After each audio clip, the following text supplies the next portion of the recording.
चलिए अगला न्यूमेरिकल देखते हैं। जी सर।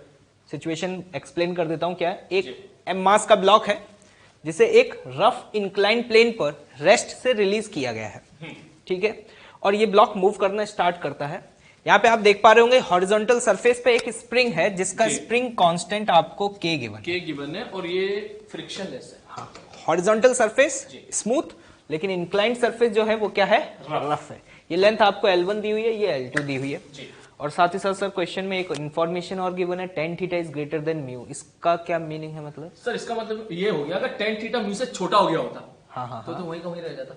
अरे angle of repose, angle of repose वाली बात है ना, जब थीटा उससे ज्यादा होता था याद है, तभी तो फिसल के नीचे की तरफ आता था। ओके मतलब यहाँ पे आप ये बताना चाह रहे हैं ये एंगल ऑफ रिपोज से ज्यादा है। तो हमसे पूछा जा रहा है maximum compression in the spring जी। तो सबसे पहला सवाल तो ये उठता है कि वो इंस्टेंट जहां पे स्प्रिंग में कंप्रेशन मैक्सिमम होगा तब ब्लॉक रुक गया होगा, जब ब्लॉक रुक गया होगा। बिल्कुल सही। अगर ब्लॉक ना रुकता तो थोड़ा और कंप्रेस करता। बिल्कुल सही। थोड़ा और कंप्रेस करता तो फिर उसका मतलब पुराना वाला जो कंप्रेशन मैक्सिमम नहीं था। मतलब हम यहाँ पर ये कह सकते हैं सिंपली कि जब मैक्सिमम कंप्रेशन आएगा स्प्रिंग में उस समय स्पीड ऑफ अ ब्लॉक 0 होगा। बिल्कुल सही बात है। तो सर ये हमारी इनिशियल पोजीशन है और यहाँ पे यहाँ भी इसकी स्पीड 0 है क्योंकि क्वेश्चन में ऑलरेडी मेंशन है कि रेस्ट से स्टार्ट हो रहा है जी। और जब फाइनली इसको कंप्रेस कर देगा इस तरह से, हाँ, तब यहां भी बी फाइनल हो जाएगी 0। तो ये है हमारे लिए इनिशियल पोजीशन जिसे मैं ए से रिप्रेजेंट कर देता हूं और ये हो गई है हमारी फाइनल पोजीशन। तो सबसे पहले तो हम ये डिसाइड करेंगे कि वर्क एनर्जी थ्योरम कहां से कहां लगानी है। तो यहीं से लगाते हैं ना, 0 ए से बी डायरेक्ट आसान रहेगा क्योंकि ए पॉइंट पे भी स्पीड 0 है और बी पॉइंट पे भी स्पीड 0 है। मतलब मैथ्स आसान हो जाएगी सर जी। तो स्टार्ट किया जाए। तो ए से बी पर कौन कौन से फोर्सेस का वर्क होगा? Work done by gravity normal 1। Sir एक काम करते हैं, यहां N1 दिखाते हैं, यहां N2 दिखाते हैं अलग। ठीक है सर, फ्यूचर के लिए अच्छा रहेगा बच्चे इस चीज को। N2 plus friction okay plus spring spring बराबर चेंज इन काइनेटिक एनर्जी। सारे फोर्सेस आ गए सर। हाँ देख लो सर एक बार कुछ मिस तो नहीं हो गया? स्प्रिंग नहीं सर, स्प्रिंग भी आ गया। बिल्कुल। स्टार्ट किया जाए। वर्क डन बाय ग्रेविटी, ये है इनिशियल, ये है फाइनल पोजीशन। जल्दी बताओ ग्रेविटी का वर्क क्या होगा? सर ये अगर हाइट में h बोलूं तो प्लस mgh। तो मतलब इस h की वैल्यू मैं यहाँ पे लिख भी सकता हूँ L1 साइन थीटा। तो यहाँ पे वर्क डन बाय ग्रेविटी लिख लेते हैं mgh और h की वैल्यू आपने क्या बताई? L1 साइन थीटा प्लस लगा के क्योंकि वो नीचे मूव कर रहा है। बिल्कुल सही बात। Normal force N1। सर यहां से यहां तक नॉर्मल की वैल्यू अलग है, हाँ। यहां से यहां तक नॉर्मल की वैल्यू अलग है लेकिन यहां से यहां तक उस नॉर्मल का वर्क डन 0 है क्योंकि परपेंडिकुलर है, और यहां से यहां तक भी उस नॉर्मल का वर्क डन 0 है क्योंकि डिस्प्लेसमेंट के परपेंडिकुलर। मतलब नॉर्मल की वैल्यू भले अलग हो, हाँ, लेकिन हम तो यहाँ चर्चा वर्क डन की कर रहे हैं। वर्क डन की जो कि 0 आ रहा है। 0 आ रहा है क्योंकि हर एक इंस्टेंट पे जो नॉर्मल फोर्स होगा, हाँ, और डिस्प्लेसमेंट के बीच का एंगल क्या रहेगा? सेम 90 रहेगा। और यहाँ पर भी ऐसे हो रहा है। मतलब ये 0 और ये 0 दोनों 0 है। बिल्कुल सर। मैं तो स्टूडेंट्स को ये एडवाइस करूंगा कि ये हमें पहले से पता था कि इस गिवन क्वेश्चन में नॉर्मल फोर्स का वर्क 0 आ गया, लेकिन फिर भी हम जनरल एक्सप्रेशन लिखते हैं और उस बॉडी पर लगने वाले सभी फोर्सेस का वर्क चाहे 0 आ रहा हो एक्सप्रेशन में जरूर इंक्लूड करते हैं भाई, जो भी है दिख जाएगा यहाँ। अब बात करते हैं work done by friction force. जी सर। अब फ्रिक्शन फोर्स तो सिर्फ यहां से यहां तक लग रहा है, यहां से यहां तक तो स्मूथ था और यहां से यहां तक लग रहा है तो चला लेंथ कितना L1 और फ्रिक्शन लग रहा है पीछे की तरफ काइनेटिक, फिसल के आ रहा है वो। तो इसका मतलब वर्क डन का फ्रिक्शन हो जाएगा force into path length mu into normal जी।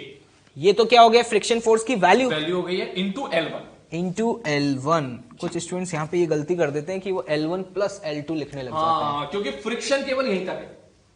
और खास बात यह है कि सर अगर यहाँ पे फ्रिक्शन होता, हाँ, तो नॉर्मल की वैल्यू mg cos थीटा भी नहीं होती, फिर म्यू जो है नॉर्मल की वैल्यू mg हो जाती। तो फ्रिक्शन का जो स्टेटमेंट आता इस वाले पार्ट के लिए, अगर यह फ्रिक्शन होता तो mu into mg into L2 में भी फिर सवाल में पंगा हो सकता है क्या? अगर फ्रिक्शन यहां तक होता तो L2 लिखते। बिल्कुल सही बात। पूरा ही सरफेस रफ होता तो जितनी डिस्टेंस तक वो स्प्रिंग को कंप्रेस कर रहा होता उतनी देर भी तो जो है फ्रिक्शन लग रहा होता ना, मतलब L2 प्लस एक्स हो जाता। क्वेश्चन फिर मैथमेटिकली थोड़ा और लेंदी हो जाता। हाँ, लेंदी हो जाता calculation wise. Work done by spring force अब वो हम जानते हैं स्प्रिंग फोर्स का वर्क लिखना जी। प्लस हाफ के के एक्स इनिशियल क्या है 0, क्योंकि स्प्रिंग इनिशियली अपनी नेचुरल लेंथ में था, फाइनली स्प्रिंग एक्स कंप्रेस हो गई जी। तो x square equal to change in kinetic energy, और चेंज इन काइनेटिक एनर्जी क्या होगा 0। रेस्ट से रेस्ट पे गया है। खास बात यहाँ पर यह है जी। कि ड्यूरिंग द मोशन आप यहाँ पे देख रहे हैं कि कुछ फोर्सेस आ रहे हैं, कुछ फोर्सेस गायब हो रहे हैं जी। लेकिन ड्यूरिंग द जर्नी जी। हमें इस बात से कोई मतलब नहीं है कौन सा फोर्स गायब हो गया, कौन सा फोर्स आ गया। जी। जैसे कि यहां से यहां तक फ्रिक्शन फोर्स था, यहां पे फ्रिक्शन फोर्स नहीं है, क्योंकि ये बात हम बार बार रिपीट कर रहे हैं। कभी कभी स्टूडेंट यहाँ पे गलतियां क्या करते हैं, क्वेश्चन को थोड़ा लेंथी करने के लिए पहले वो वर्क एनर्जी थ्योरम यहां से यहां यहाँ से लगाएंगे, फिर यहाँ से यहाँ लगाएंगे। यहां से यहां लगाएंगे। हाँ, ऐसा इस चीज में बिल्कुल ध्यान रखना है, ऐसा नहीं करना है। यहाँ पे x निकल के आ जाएगा, x is the maximum compression. Question को पूछने का तरीका ये भी हो सकता है, find the maximum spring force. Find the maximum spring बात फोर्स। वही होगी, जब x मैक्सिमम होगा तो k से मल्टीप्लाई कर दोगे तो स्प्रिंग फोर्स की वैल्यू मैक्सिमम आ जाएगी। बिल्कुल, आगे बढ़े सर। बिल्कुल सर, आगे देखते हैं अगला क्वेश्चन। जी हाँ, सेम सवाल, बस हमने वही सारी कहानी इंक्लाइन पे रख दी। अब इंक्लाइन प्लेन पर रखा हुआ है, इंक्लाइन प्लेन रफ है जी।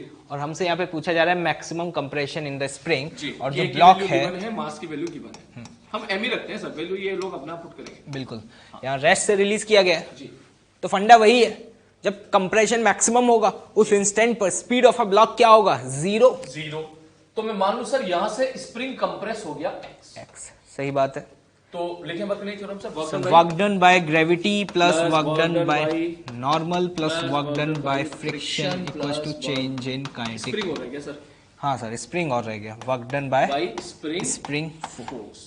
ये अब बहुत ही आराम से सर लिखेंगे यहाँ पर, देखिए सर ये है 8, हाँ सपोज x कंप्रेस हुआ, बिल्कुल सही बात, तो इसका मतलब ये total length along the incline होगी 8 प्लस x, 8 प्लस एक्स, तो वर्क डन बाय ग्रेविटी हो जाएगा mg m g sine Sin theta 37, ये तो हो गया फोर्स, फोर्स ठीक है, force into 8 plus x, 8 plus x। ऐसे बोल सकते हैं, हाँ ऐसे बोल mg, दो, वैसे बोल दो। हाँ M G into vertical displacement, into vertical displacement, जी। Clear, plus work done by normal force Zero. 0 होगा, जी।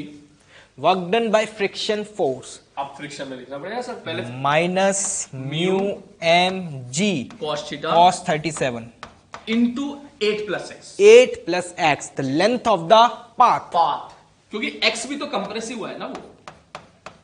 जी। Work done by spring force की बात करें तो वो लिखेंगे हाफ के जी 0 माइनस एक्स x स्क्वायर, का होल स्क्वायर, बिल्कुल क्लियर, जी। Equal to change in kinetic energy. और आपको समझ में आ रहा है इनिशियली भी रेस्ट पे था, फाइनली भी वो रेस्ट पे आ जाएगा, तो चेंज इन काइनेटिक एनर्जी क्या होगा 0। आ गया। यहां से ये आपकी क्वाड्रेटिक इक्वेशन बनेगी, ठीक है।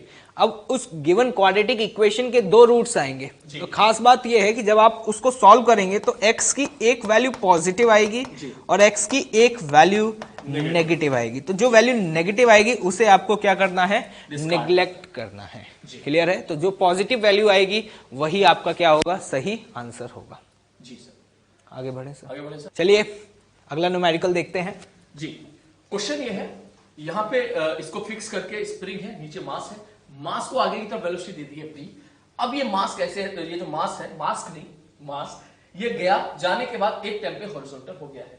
सबसे पहली बात, ये सर्कुलर मोशन नहीं है, क्योंकि यहाँ जो इसकी लेंथ है वो 4l नॉट है, यहाँ पे इससे जो लेंथ है वो 12 नॉट है। सर्कुलर मोशन में जो रेडियस होती थी वो कांस्टेंट हुआ करती थी, कांस्टेंट हुआ। ये कुछ अजीबोगरीब मोशन है, लेकिन क्योंकि हम सारे सवालों में जहां जहां वर्क एनर्जी थ्योरम लगा रहे हैं, कोई फर्क ही नहीं पड़ता है कि पाथ क्या है। बिल्कुल सही बात है जी। तो यहां से v नॉट वेलोसिटी दी है उसने, और बोला है कि जब स्प्रिंग हॉरिजॉन्टल हो जाएगा तब ब्लॉक रुक गया। इसका मतलब यहां पर फाइनल वेलोसिटी हो गई है 0।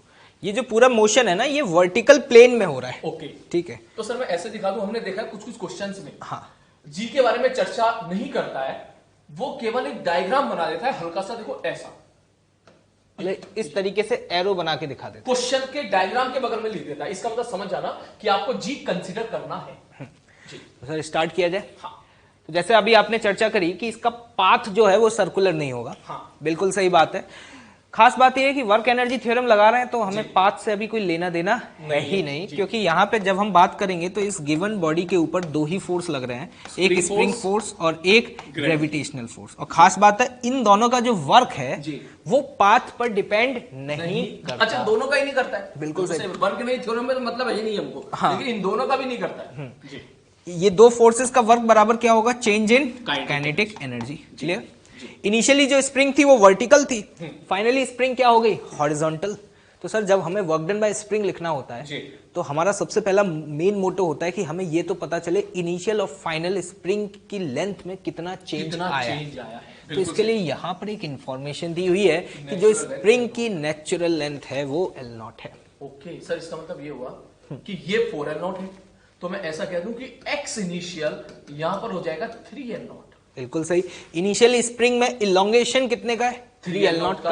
और फाइनली यहां पर x फाइनल हो जाएगा L0। बिल्कुल सही बात बोली आपने। तो अब हमारे लिए क्वेश्चन बहुत आसान हो चुका है। ठीक है स्टूडेंट्स, यहाँ पर वही कॉमन बात बार बार रिपीट कर रहे हैं। गलती यही करते हैं कि जब स्प्रिंग फोर्स का वर्क लिख रहे होते हैं तो लेंथ लिखना स्टार्ट। ये 4L0 फाइनल लेंथ है, इनिशियल लेंथ L0 थी, मतलब 3L0 खींचा होगा तभी 4L0 फाइनल लेंथ पहुंची होगी। वैल्यू रखें सर? बिल्कुल। हाफ के x initial 3L0 minus x final जो कि क्या है? L0। This is the work done by the spring force plus gravitational force. तो ग्रेविटेशनल फोर्स, बिल्कुल ग्रेविटेशनल फोर्स का वर्क लिखेंगे mgh। कितना ऊपर गया है? 4L0। क्लियर? बराबर चेंज इन काइनेटिक एनर्जी। तो हम ये कह सकते हैं कि फाइनली ये रेस्ट पे आ गया तो फाइनल काइनेटिक एनर्जी जीरो और इनिशियल जो काइनेटिक एनर्जी होगी वो क्या होगी? Half mv²। अब यहां से हमें v की वैल्यू तो हम कैलकुलेट कर ही पाए। इक्वेशन लिखना जरूरी है, ठीक है? इक्वेशन लिखने के बाद आप सॉल्व तो फिर खुद कर सकते हैं। आगे बढ़े सर? आगे बढ़ते हैं। चलिए सर अगला न्यूमेरिकल देखते हैं। सिचुएशन क्या है वो मैं एक्सप्लेन कर देता हूं। यहाँ पर एक वर्टिकल रॉड है और उस वर्टिकल रॉड में एक रिंग है, ठीक है? और उस रिंग को एक स्प्रिंग से कनेक्ट किया हुआ है। खींच के छोड़ दिया है ना? खींच के छोड़ दिया। जाहिर सी बात है नीचे जाएगा। मतलब ये जो रिंग है उसका एक कंस्ट्रेन है कि वो सिर्फ और सिर्फ y एक्सिस के अलोंग ही मूव कर पाएगा, एक्स में नहीं करेगा। मतलब ये ऐसी सिचुएशन है ना सर, रॉड उसके अंदर रिंग इस तरीके से स्लाइड करते हुए नीचे आएगा। मतलब फिजिक्स से अगर हम देखें तो ये 3 है, 4 है तो ये 5 हो जाएगा। ये तो मैथ से देगा। फिजिक्स से अगर अपन देखें तो खिंचा हुआ स्प्रिंग है, तो इस पे इधर फोर्स लगा रहा होगा kx, तो उसका एक वर्टिकल कंपोनेंट आएगा। बिल्कुल mg भी नीचे है, दोनों फोर्स नीचे हो गए, इसका मतलब ये जाहिर सी बात है मास नीचे की तरफ आएगा। हमसे क्वेश्चन में ये पूछा गया है यहाँ पॉइंट ए से रेस्ट से रिलीज किया गया है, मतलब initially speed of a ring क्या है? 0 है। जब ये स्प्रिंग हॉरिजॉन्टल हो जाएगा उस समय स्पीड क्या होगी? मतलब ये इस पॉइंट पर। तो सर वही अप्रोच वर्क एनर्जी थ्योरम। तो यहाँ पे स्टार्ट किया जाए तो work done by spring force plus work done by gravity plus work done by normal, इन तीन फोर्सेस का ही वर्क आएगा। फ्रिक्शन है नहीं, स्मूथ है, equals to change in kinetic energy. तो सर स्प्रिंग फोर्स देखना है तो सबसे पहले हमें यहाँ पे ये देखना जरूरी है कि इनिशियल और फाइनल एलोंगेशन कितना है जी। तो इनिशियली आप देख पा रहे हैं जी स्प्रिंग की लेंथ 5 मीटर है जी। तो एक्स इनिशियल मुझे तो 1 मीटर दिखाई दे रहा है सर। बिल्कुल सही बात, क्योंकि नेचुरल लेंथ आपको 4 मीटर दी हुई है, तो हम यहाँ पे ये बोल सकते हैं इनिशियली स्प्रिंग 1 मीटर इलोंगेटेड होगा, है ना? इसी में यहाँ पर अच्छा ये भी 4 मीटर, ये भी 4 मीटर, इसका मतलब यहाँ पर स्प्रिंग अपनी नेचुरल लेंथ पे आ चुका है। मतलब स्प्रिंग में अभी कोई भी इलोंगेशन या कंप्रेशन नहीं है। तो एक्स फाइनल कितना हो जाएगा? 0। तो सर स्टार्ट किया जाए। Work done by spring force half के। क्लियर? एक्स इनिशियल का वैल्यू क्या लिखेंगे? 1 का स्क्वायर माइनस फाइनल हो जाएगा 0, क्योंकि स्प्रिंग अपनी नेचुरल लेंथ में आ गया है। वर्क डन बाय ग्रेविटी की बात करें तो mgh, h क्या है? 3। नॉर्मल फोर्स का वर्क फिर से 0 हो जाएगा, क्योंकि नॉर्मल सरफेस के परपेंडिकुलर लग रहा होगा। ये बराबर चेंज इन काइनेटिक एनर्जी, और चेंज इन काइनेटिक एनर्जी लिखें तो फाइनल काइनेटिक एनर्जी होगी हाफ mv² और इनिशियल काइनेटिक एनर्जी होगी 0। खत्म। बस अब तो इक्वेशन है, हम उसे फर्दर सॉल्व कर ही सकते हैं। बिल्कुल सर। चलिए अगला न्यूमेरिकल देखते हैं जी। जैसा कि आप क्वेश्चन देख पा रहे हैं यहाँ पे एक 2 kg का ब्लॉक है जो कि एक स्प्रिंग से कनेक्टेड है, और इनिशियली जो स्प्रिंग है वो 4 मीटर कंप्रेस्ड है। ये हमें कैसे पता चला? नेचुरल लेंथ से 4 मीटर कंप्रेस है। बिल्कुल सही। लेकिन रेस्ट पे नहीं है, क्योंकि उसकी स्पीड दे रखी 6 मीटर पर सेकेंड। जी। ए पार्ट में हमसे पूछा है find the compression in spring जी। When v equals to 8 metre per second. मतलब हमसे यहाँ पे ये पूछा जा रहा है भैया स्पीड जब 8 मीटर पर सेकेंड होगी उस समय स्प्रिंग में कितना कंप्रेशन होगा। जाहिर सी बात है, देखो स्प्रिंग कंप्रेस से फोर्स आगे लगेगा, फोर्स आगे आना है तो एक्सेलरेशन आगे आना है, वेलोसिटी भी आगे है, एक्सेलरेशन भी आगे, तो पार्टिकल स्पीड अप तो हो गई। बिल्कुल सही बात है जी। तो हम सीधा मुद्दे पे आते हैं सर, इक्वेशन लिखते हैं डायरेक्ट। हाँ जी। तो मान लेते हैं उस समय जो कंप्रेशन है जी स्प्रिंग में वो x है। ठीक सर। तो यहां पर इक्वेशन क्या लिखेंगे, हाफ डायरेक्ट लिखने हैं हम लोग के x इनिशियल की वैल्यू हो जाएगी 4 का स्क्वायर 16 माइनस एक्स स्क्वायर।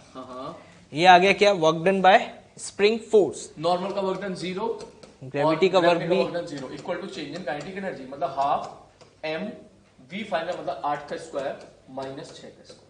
खत्म सवाल। सही है सर। बिल्कुल सर। मास की वैल्यू ये सब। हाँ एक चीज और बता दें, वर्क एनर्जी थ्योरम में हम आपको स्टेटमेंट लिखना, इक्वेशन लिखना सिखा रहे हैं, हम पहले ही बता चुके हैं। तो कभी कोई वेरिएबल सपोज छूट जाए कि के की वैल्यू गिवन नहीं थी, तो आप उस पर फोकस मत कीजिएगा, आप ये फोकस कीजिएगा कि वर्क एनर्जी थ्योरम का स्टेटमेंट कैसे लिख रहे हैं, क्या लिखा है। बिल्कुल सही बात। क्योंकि वैल्यू पुट करके वो तो आप निकाल ही लोगे आंसर। हाँ, यहाँ पर आपके पास x की दो वैल्यूज आएंगी, तो जो मिनिमम वैल्यू होगी वो आप कंसिडर करें। हाँ। क्योंकि ये मैथमेटिकल इक्वेशन है, इसको थोड़ा ना पता है कि आपने स्प्रिंग को कंप्रेस किया हुआ है, क्योंकि जब ये स्प्रिंग इलोंगेटेड होगा उस समय भी इसके पास एक स्पीड आएगा 8 मीटर पर सेकेंड। तो जो x की कम वैल्यू होगी मतलब यहाँ पे वो हम यहाँ पे कंसिडर करेंगे। क्वाड्रेटिक है तो x की दो ही वैल्यू आएंगी, एक प्लस और एक माइनस, आपको पॉजिटिव वाली लेनी है। बिल्कुल। आगे बढ़े sir. Speed at a compression of x0/2। जी। अब हमें क्वेश्चन में पूछा गया है कि जब कंप्रेशन x0/2 हो जाएगा, x0/2 का मतलब है 2 मीटर, क्योंकि यहाँ पे x0 है इनिशियल कंप्रेशन। जी।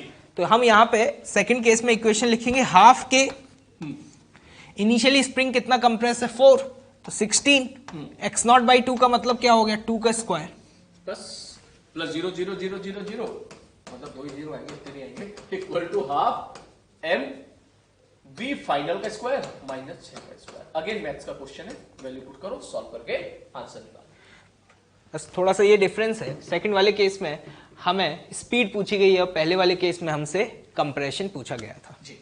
चलिए सर आगे बढ़े। आगे बढ़ते हैं, बहुत सिंपल सवाल हो गया सर। Next question. चलिए अब हम लोग आगे और भी बड़े न्यूमेरिकल्स को सॉल्व करते हैं। देखिएगा सिचुएशन क्या है वो एक्सप्लेन कर देते हैं, क्योंकि one of the important question है और यहाँ के हम रिजल्ट्स का आगे डायरेक्ट यूज कर पाएंगे। बिल्कुल। एक एम मास का ब्लॉक है जो कि स्प्रिंग से कनेक्टेड है और अभी ये ब्लॉक इनिशियली अपनी नेचुरल लेंथ पर है। ओके। मतलब जो स्प्रिंग है वो उसमें अभी कोई भी लॉन्गेशन या कंप्रेशन नहीं है। और अब इस ब्लॉक के ऊपर एक कांस्टेंट फोर्स लगाना स्टार्ट किया और उस कांस्टेंट फोर्स का जो मैग्नीट्यूड है वो F0 है। ठीक है, और ये कांस्टेंट फोर्स हॉरिजॉन्टल डायरेक्शन में लगाया जा रहा है। वो सेम डायग्राम मैंने एज इट इज यहाँ पर बना दिया। क्वेश्चन को प्रोसीड करने से पहले हमको ये देखना पड़ेगा कि क्वेश्चन में एग्जैक्टली हो क्या रहा है। बिल्कुल सही। खासकर इन जैसे सवाल क्या, जैसे जाहिर सी बात है अभी ये नेचुरल लेंथ पर है तो स्प्रिंग फोर्स की वैल्यू हो जाएगी 0। आगे फोर्स लग रहा है F, तो इसका मतलब ये जैसे ही आगे जाएगा वैसे ही स्प्रिंग खींचना स्टार्ट हो जाएगा। जैसे स्प्रिंग खींचेगा वैसे स्प्रिंग लगाएगा पीछे की तरफ फोर्स। तो सपोज थोड़ी देर के बाद का अगर मैं डायग्राम बनाऊं फील लेने के लिए, तो आप बोलोगे ये आगे F फोर्स लग रहा है और स्प्रिंग अगर X खींचा है तो पीछे की तरफ फोर्स लग रहा है KX। बिल्कुल सर। जैसे जैसे ये आगे जाएगा वैसे वैसे ये पीछे वाला जो फोर्स है इसकी वैल्यू बढ़ती चली जाएगी। आप ऐसा समझो, सपोज F है 100 न्यूटन, तो इस कंडीशन पे स्प्रिंग फोर्स की वैल्यू होगी 0। अब सपोज ये थोड़ा सा आगे गया तो ये भाई साहब तो 100 रहेंगे, लेकिन ये मान लो सपोज 10 न्यूटन हो गया है, तो इसका मतलब आगे 100 पीछे 10, तो नेट लगा 90। 90 का मतलब अभी भी नेट फोर्स आगे की तरफ है। नेट फोर्स आगे है तो एक्सेलरेशन आगे है, वेलोसिटी भी एक्वायर हो चुकी होगी, इसका मतलब पार्टिकल स्पीड अप हो रहा होगा, तेज हो रहा होगा। स्पीड अप हुआ, तेज हुआ और आगे गया, स्प्रिंग और खींचा। बिल्कुल सर। तो स्प्रिंग फोर्स की वैल्यू और बढ़ी। इसका मतलब अब ये 10 की बजाय हो सकता है 20 हो गया हो, तब नेट फोर्स 80 आ जाएगा। तो कुल मिला के हो ये रहा है जैसे जैसे आगे की तरफ जा रहा है वैसे वैसे स्प्रिंग खिंचता चला जा रहा है, लेकिन पार्टिकल स्पीड अप होता चला जा रहा है। बिल्कुल सही बात है। और एक टाइम सर ऐसा आएगा जब ये वाला फोर्स इसके बराबर हो जाएगा। उस इंस्टेंट पर फोर्स जीरो होगा जी। लेकिन जब तक ये कुछ ना कुछ वेलोसिटी एक्वायर कर चुका होगा कि अगर ये आगे F फोर्स लग रहा है और स्प्रिंग x नॉट खिंच गया है तो इस कंडीशन के लिए हम लिख सकते हैं F equal to kx naught. मतलब हम ये कह सकते हैं इस इंस्टेंट पर इसके ऊपर नेट फोर्स तो जीरो है जी। लेकिन अभी इसके पास वेलोसिटी आगे के डायरेक्शन में है तो ये यहां पे नहीं रुकेगा, अभी आगे और जाएगा। अब आप ऐसे समझो कि ये जो रेंज मैंने बनाई है ये मेरे दोनों हाथों के बीच की, यहां पर F कांस्टेंट है और पीछे वाला फोर्स जीरो से स्टार्ट होके बढ़ता गया, बढ़ते बढ़ते उसने F के बराबर वो यहां पे अचीव हो गया। सर ने भी बताया बंदे की वेलोसिटी v है तो रुकने वाला नहीं है। अब आप खुद सोचो जैसे ही आगे जाएगा ये स्प्रिंग और खींचेगा तो स्प्रिंग फोर्स की वैल्यू अब बढ़ जाएगी, मतलब इन शॉर्ट में ऐसा कह दूं F से ज्यादा हो जाएगी। F से ज्यादा हो जाएगी तो हम डायरेक्टली ये भी कह सकते हैं कि अब उस गिवन ब्लॉक के ऊपर नेट फोर्स पीछे लगेगा, नेट फोर्स पीछे, वेलोसिटी आगे और एक्सेलरेशन पीछे हो गया। बिल्कुल सही बात, मतलब अब रिटार्डेशन स्टार्ट हो जाएगा, है ना। kx की वैल्यू जो स्प्रिंग फोर्स थी यहाँ जीरो थी, बढ़ती गई। आप ऐसे समझो सपोज इसकी वैल्यू 100 मानी तो यहाँ पे जीरो, जब यहाँ होगा 10, 20, 30, 40, 50, 60, 70, 80, 90, 100, यहाँ पे दोनों फोर्स बराबर हो गए, आगे वाला फोर्स पीछे वाला फोर्स बराबर हो गया। अब जैसे ही आगे गया तो kx सपोज हो गया 110, तो 100 आगे 110 पीछे, तो इसका मतलब नेट फोर्स आ गया पीछे, एक्सेलरेशन पीछे, वेलोसिटी आगे, तो अब ये धीरे होना स्टार्ट हो जाएगा। और हम ये कह सकते हैं फाइनली किसी ना किसी पॉइंट पे जाकर के इस गिवन ब्लॉक की जो वेलोसिटी है वो जीरो होगी, जीरो हो जाएगी। मैं यहीं पे डायग्राम बना ही देता हूं कि फाइनली जाके कभी इसकी वेलोसिटी जीरो हो जाएगी। क्वेश्चन को तो हम बाद में पढ़ेंगे, पहले आपको ये रियल में फील आनी चाहिए कि एग्जैक्टली क्वेश्चन में हो क्या रहा है, क्योंकि ऐसे क्वेश्चन आगे बार बार आने वाले हैं। बिल्कुल सर। अब आप इस पोजीशन को हम लोगों ने पहले डिफाइन कर चुके हैं कि जब आगे वाला फोर्स पीछे वाला फोर्स हो गया था, इसको हम बोलते थे मीन पोजीशन, इक्विलिब्रियम पोजीशन। बिल्कुल सर। इसका मतलब सर इस जगह पे जो वेलोसिटी आएगी ना वो मैक्सिमम आएगी। हाँ, ये इंपॉर्टेंट बात बताई आपने, इसको मैं भी एक्सप्लेन कर देता हूं। अगर इस लाइन से हम पीछे देखें जी, तो इस दौरान इस गिवन पार्टिकल का जो एक्सेलरेशन था वो पॉजिटिव था। हाँ, पॉजिटिव मतलब आगे के डायरेक्शन में था जी। तो लगातार उसकी स्पीड बढ़ती जा रही थी जी। इस पॉइंट के बाद अब उसका जो एक्सेलरेशन है वो नेगेटिव है, मतलब रिटार्डेशन हो रहा है जी। तो हम ये कह सकते हैं जब वो ब्लॉक यहां से मूव करना स्टार्ट किया तो यहां तक उसकी स्पीड लगातार बढ़ी, इसके बाद उसकी स्पीड कम होने लगी, होते होते फाइनली क्या होगी सर? जीरो। तो यहां पे आपको देख करके समझ में आ रहा है कि स्पीड वहां पर मैक्सिमम है जहां पर नेट फोर्स जीरो है, इक्विलिब्रियम पोजीशन। बिल्कुल सही बात। कभी कभी सर हमसे क्वेश्चंस में डायरेक्टली ये पूछ लिया जाता है कि मैक्सिमम वेलोसिटी बताओ, तो भैया मैक्सिमम वेलोसिटी तो हम तब निकालेंगे जब हमें पता हो कि मैक्सिमम वेलोसिटी आती कहां पर है। बिल्कुल तो ये सर खास इंटरेस्टिंग बात है कि जहां वेलोसिटी मैक्सिमम है वहां पर एक्सेलरेशन जीरो है। यहां पे हम लोगों ने देख लिया इस पर्टिकुलर सवाल में। ऐसे और भी सवाल आएंगे कि जहां पर वेलोसिटी जो है मैक्सिमम, वहां पर एक्सेलरेशन क्या है? जीरो। तो सर एक काम करते हैं, पहले क्वेश्चन कर लेते हैं। हाँ। और मैं एक चीज और कर रहा हूं, इस पोजीशन को मैं बोल रहा हूं ए, फ्यूचर के पर्पज से कुछ बाद में क्वेश्चन हम उठाएंगे। इस लोकेशन को मैं बोल रहा हूं बी, और जहां फाइनली बंदा रेस्ट पर आ गया है उसको मैं बोल रहा हूं सी। मतलब मैं ये बोल सकता हूं ए वो पोजीशन है जहां पे स्प्रिंग अपनी नेचुरल लेंथ में था जी, बी वो पोजीशन है जहां पर ये ब्लॉक इक्विलिब्रियम पोजीशन में था जी, और सर सी को मैं बोल सकता हूं ये वो पोजीशन है जहां पर स्प्रिंग में इलोंगेशन मैक्सिमम है। मैक्सिमम इलोंगेशन, हाँ, क्योंकि अब तो रुक गया ना, आगे तो जाएगा नहीं। बिल्कुल सर। तो सर वो रुका रहेगा फिर या लौट के वापस भी आएगा? वापस आएगा सर, क्योंकि स्प्रिंग फोर्स ज्यादा है, ज्यादा हो चुका है, इनफैक्ट मैक्सिमम हो चुका है, मैक्सिमम हो चुका है। इसका मतलब पार्टिकल का मोशन कुछ ऐसा होगा ए और सी के बीच में इस तरीके से ऑक्सीलेशन होगा, आगे जाएगा फिर पीछे जाएगा। ये बढ़िया बात है, इंटरेस्टिंग। और ये चीज हम पढ़ेंगे अच्छे से एसएचएम, सिंपल हार्मोनिक मोशन। जी, अभी हम कहीं ना आपको प्रिपेयर कर रहे हैं एसएचएम के लिए, सच बात तो ये है। बिल्कुल ठीक। तो सर एक काम करते हैं, पहले क्वेश्चन को सॉल्व कर लेते हैं। एक ही लाइन का सॉल्यूशन होगा। फाइंड द मैक्सिमम एलोंगेशन, मतलब अगर ये एक्स फाइनल है तो यही तो मैक्सिमम एलोंगेशन होगी सर।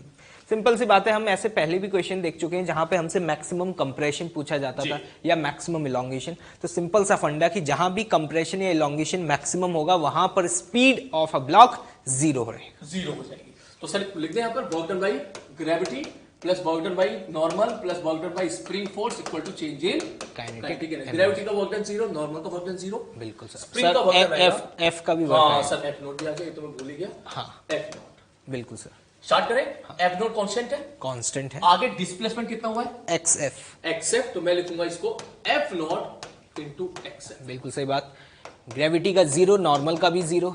स्प्रिंग का हाफ के x initial spring natural length में था, तो एक्स इनिशियल की वैल्यू 0 हो जाएगी, माइनस एक्स फाइनल का square equals to change in kinetic energy. और आपको यहां पे दिखाई दे रहा है इनिशियल पोजीशन पर भी ब्लॉक रेस्ट पे था और मैक्सिमम इलोंगेशन पर भी ब्लॉक रेस्ट पर है, तो चेंज इन काइनेटिक एनर्जी 0 आएगा।